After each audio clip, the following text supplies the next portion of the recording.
had the sex talk with someone because your girl did not know what was going on. It's something that people don't really talk about. I mean, you don't really learn about solo pleasure in health class.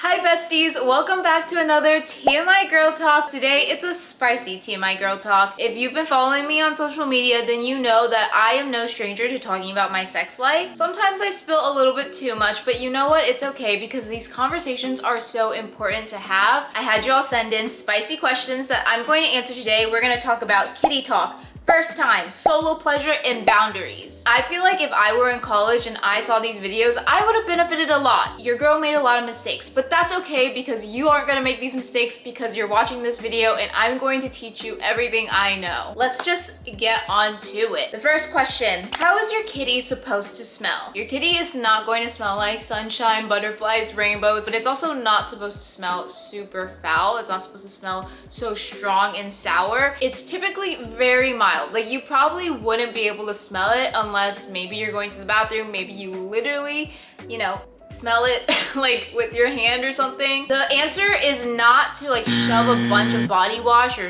wipe that area or spray some perfume because that is just going to make it worse. What you're going to do is get a fragrance-free sensitive skin body wash, wash around the area, and put a little water, splash a little water around the area and you're good. Number two, what's the purpose of discharge? I remember when I first started getting discharge, I think I was in like middle school and I was very concerned, but it's actually your kitty cleaning itself out. Your discharge is flushing out the bacterias in there, which is what is keeping it safe. It's keeping your pH levels good. Your discharge actually tells you a lot about your body and it's very important to look at that. If you start seeing your discharge not look white or not look transparent, if it's looking green or yellow, then something's wrong. If you see that your discharge is very cottage cheese-like, something else could be wrong as well. And it's totally okay if you're someone who gets a lot of discharge, depending on what cycle you're in, because trust me, I get a lot sometimes, especially when I sweat. Granted, I do have BV, so maybe that's probably why, which is why it's important to go to your OBGYN so you figure that out. What helps balance your kitty pH level? The kitty pH level is very sensitive. That's why I have BV, because my pH levels are imbalanced. I think the main thing that people are doing wrong is the way they are taking care of their kitty. Stop using sanitary wipes on it. Stop using fragrance soap. Stop spraying it with random things. It's going to clean itself. That's what discharge is for. Wash it gently. Always wash the outside of it. Don't wash the inside of it. Drink your water. Eat your fruits and veggies. Eat your nutrients. Just take care of your body. And always make sure you're peeing after sex. Sex really affects the pH level of your kitty. So that's why people always suggest using condoms and peeing. Okay, let's talk about the first time. I wish I had the sex talk with someone because your girl did not know what was going on. What should girls know about doing the deed for the first time? Just know that it's okay to not know what you're doing. It's going to feel awkward, especially if you're doing it with someone who's also never had sex before. It's gonna be awkward for the both of you. And know that you're going to bleed. Not every girl does, but I did. That's just like popping the cherry, I guess. It breaks the wall in your kitty.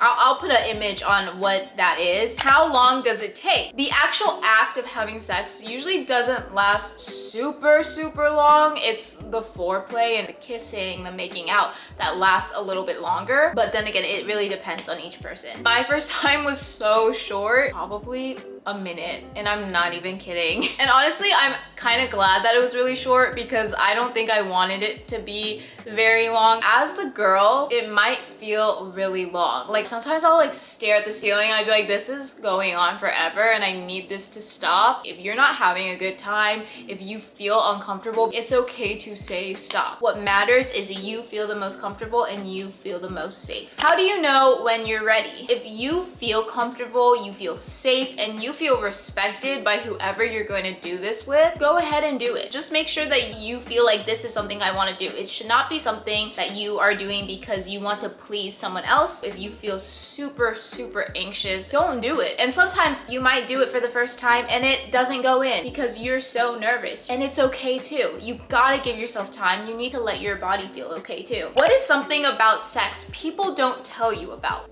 What is it? I feel like people don't talk a lot about sex especially for women, I thought it was a foreign thing to use tools when you're doing the deed, but it's completely normal. And especially for women, I think a lot of women like using tools because it feels better for them. So if that feels good to you, use it, because both people, when you're having sex, need to feel good. So many girls, and me included, look at sex as something that you do for your partner. You need to make sure both of you feel good, because that part of your life, that part of your relationship is still really important. And I think you need to communicate that with your partner. This has nothing against you as a person. I don't want to make you feel bad, but this is what I like and this is what I need. Okay, let's talk about solo pleasure. And this is something I really like talking about because we as women don't talk about it enough. So let's get on to the first question. How do you get over the shyness of receiving pleasure for someone else? The reason why I put this question under the solo pleasure category is because I think solo pleasure helps you get more comfortable when receiving. When you're alone, you are in the comfort of your own space, but when you're with someone, it's such a vulnerable state. And this is really just continuing to do it and allow your partner to do it for you. And over time, you will get comfortable. Just like anything in life, confidence comes from repetition. And I think that's why it's so important to make sure that your partner is someone you are comfortable with. I remember when I was dating my ex, I was always so insecure around that person. So when it came to that part of the relationship, it was like,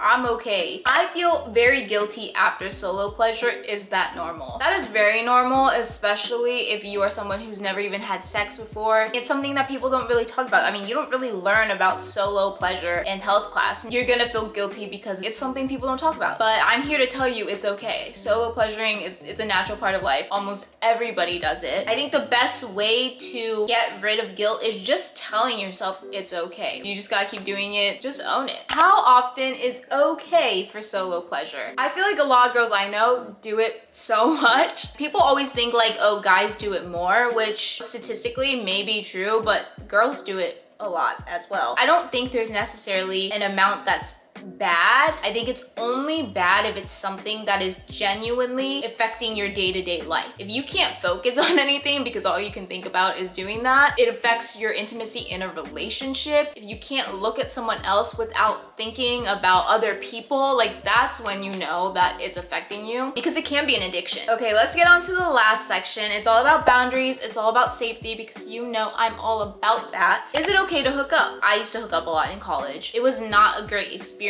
for me because of why I was doing it. But do I think hooking up is wrong? No. People hook up for so many different reasons. Maybe they just got out of a long-term relationship. Maybe they got a divorce. People hook up because they're trying to figure out what they like. You need to understand why you're doing it. I hooked up because I wanted validation. When I hooked up with guys, I was like, oh, that means I'm attractive because guys want to hook up with me. I didn't actually want to hook up. I just wanted validation. But if you genuinely enjoy it, then do your thing. Make sure you're just safe. Get tested. Wear a condom. Make sure that even the hookup is someone that you still feel comfortable with. Especially nowadays, I think there's a lot of negative thoughts around hookup culture because people say that a lot of people don't want to be in a committed relationship anymore because everyone's hooking up. When I was hooking up, look, I really wanted to be in a committed relationship. Okay, that's exactly what I was looking for, and I was so naive. I think for girls, when you have sex, you get attached. For guys, it's completely different. And I wish I would have known that sooner, that hookup does not lead to relationship. If you actually want to be with someone and you like someone, get to know each other. What do you do if your partner is wanting sex and keeps pushing you to do it? Your partner should make you feel so safe. Sex is important in a relationship, but is it the #1 thing? No. I feel like a lot of people will try to make someone feel bad, like, oh, well, you are not doing it with me, so I can't get everything that I want out of this relationship. And that's just not true. And even if it is true for the other person, then that just means your values don't align. Because for you, if you feel like I'm okay with not doing it right now, and I still feel like I'm fulfilled in this relationship, and the other person doesn't, then it's just like you're incompatible. If anything, this is just showing you the true colors of that person and the true nature of your relationship. And you want to make sure you're with someone whose values align. Okay, we're on to the final question, guys. Thoughts on girls having sex at a young age. I lost my virginity at 19, so I feel like that wasn't too young, but I'm sure so many girls are having sex at a young age. If you all were my daughters, what I would say is you need to make sure the person you are doing it with is someone who is responsible. There's a risk of having an STD. There's a risk of pregnancies. I want you to ask yourself why you're doing it. But then I would also say, no matter what, I will be here for you. If you need help, I will help you. I will support you. I will get you the resources you need if you need it, because I just want you to be safe. I guess I don't really have thoughts on it. I think it's just like people are gonna do what they want to do. When you want to do it is when you want to do it. I just wish I had the tools, the resources, the knowledge about everything before I did it. I hope this was helpful for you girlies. Always remember, like, you are deserving of feeling your best and speaking up for what you needed and getting respect. Sexual health is an important topic, and it's something that all of us go through. It's something that all of us need to know. So don't feel ashamed about it, because it's a natural part of life. I mean, how did you get here, you know? Thank you all so much for watching this video. I hope you enjoyed it, and I will see you next Saturday at the same time. Bye!